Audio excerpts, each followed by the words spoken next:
di sana itu berbicara mengenai tentang kesalahan berpikir gitu. Falasi ya. Nah itu bisa sedikit dijelaskan Kang Jenjen.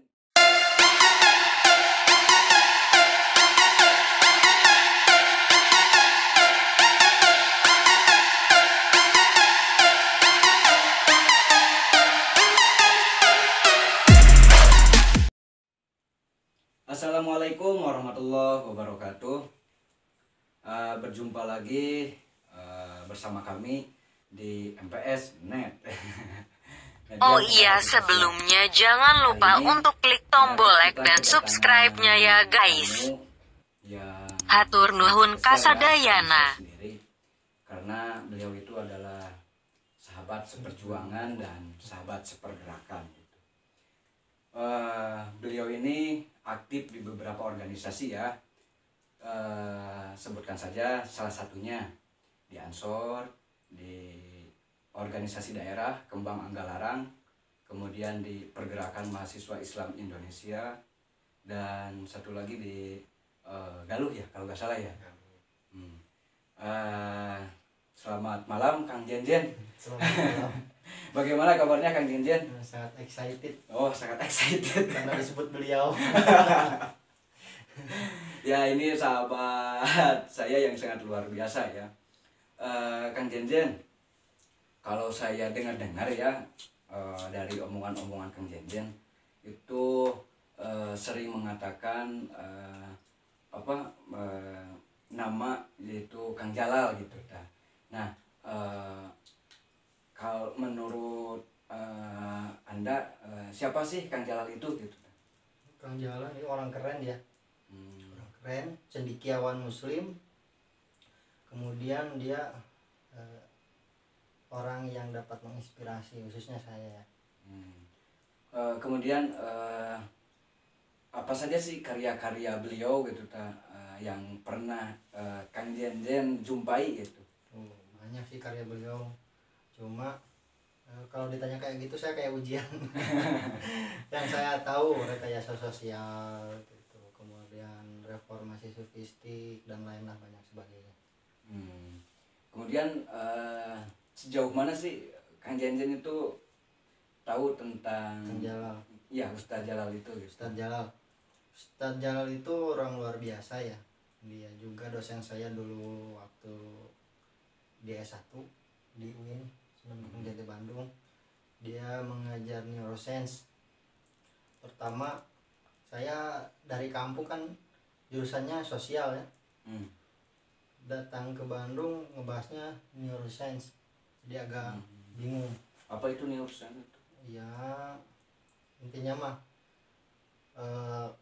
berbicara terkait otak lah ya gitu. Tapi lewat sains itu ada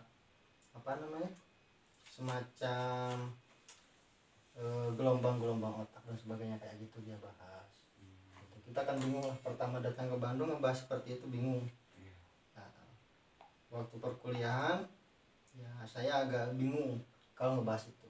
Tapi di karya-karya lain Kang Jalal saya sangat menurut saya keren lah, kata-katanya keren, kemudian memberikan kasus itu sangat realistik dengan kehidupan sosial yang ada.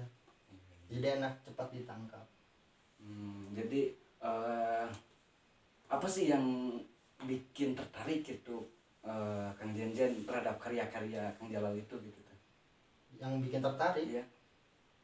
Yang bikin saya tertarik itu kata-katanya pada keren gitu. Jadi supaya saya bisa bahasa Sunda menepak itu keren ya.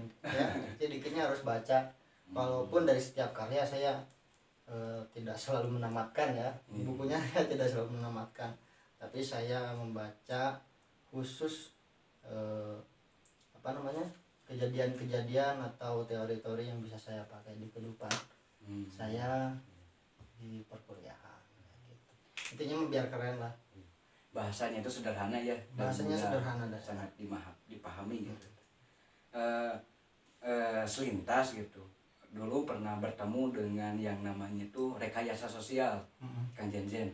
Dimana kan rekayasa sosial itu banyak berbicara tentang masalah sosial juga ya.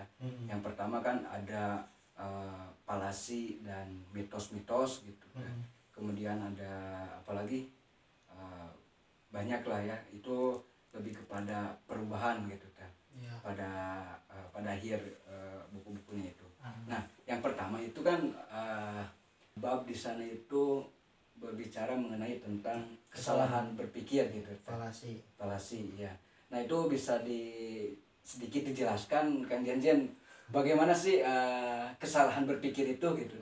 Karena kan untuk kita gitu ya, yang belum tahu gitu kesalahan berpikir, takut kita berpikir itu dalam kesalahan gitu.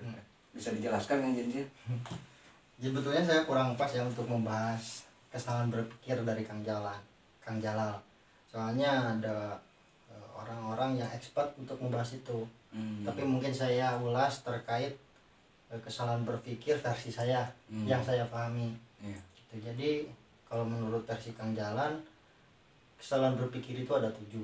Gitu. Salah satunya fallacy of dramatic instance. Gitu. Yang kedua itu fallacy of retrospective determinism. Yang pertama kesalahan berpikir overgeneralization. Jadi menggeneralisir kasus. Seperti apa itu?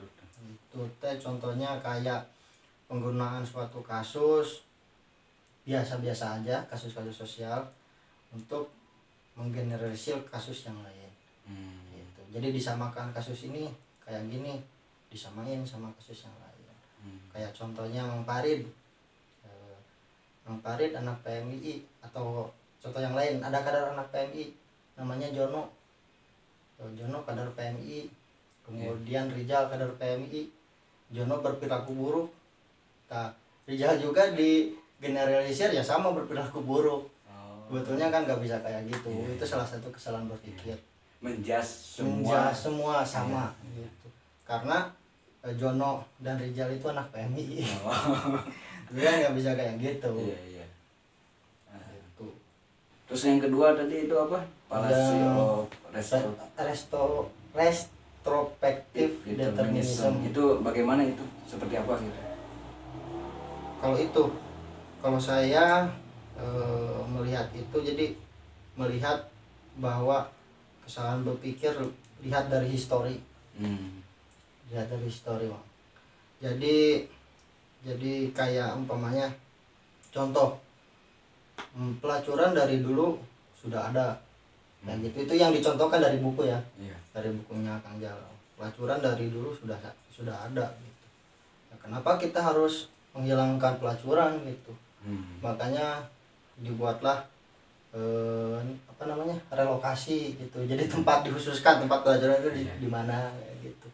Betulnya kan nggak bisa seperti itu. Jadi menyamakan masa lampau dengan masa sekarang. Histori lah. Dulu juga kayak gitu, sekarang juga sama kayak gitu. Seperti kasus contoh ini mungkin ya, orang Sunda sama orang Jawa ya. Nggak bisa kayak gitu. Nggak bisa nikah gitu. Karena ada historis yang panjang gitu ya. Sampaikan. Oh iya, Kang Jen, ada statement terakhir Kang Jen untuk mengakhiri perjumpaan kita. Statement, saya paling susah kalau bikin statement. Statement saya terus baca, gitu aja. Ya, teruslah membaca gitu, katakan Jen. Ya, kita juga tidak lupa kita terus doakan beliau, karena kemarin kan beliau udah tiada ya. Semoga saja beliau di sana tenang dan berada di sisi Allah Subhanahu wa Ta'ala. Mungkin segitu, ingin memberitahukan gitu. Siap. Bahwa memberitahukan jargon MPSNet gitu. Siap. Jadi seperti buku yang ada di kosan Kang Jen. Iya, apa? Yang Nietzsche gitu. Yang Nietzsche. Jadi MPSNet itu kami itu tidak membaca, namun kami itu dibaca gitu. Kami itu dibaca. Wassalamualaikum warahmatullahi wabarakatuh.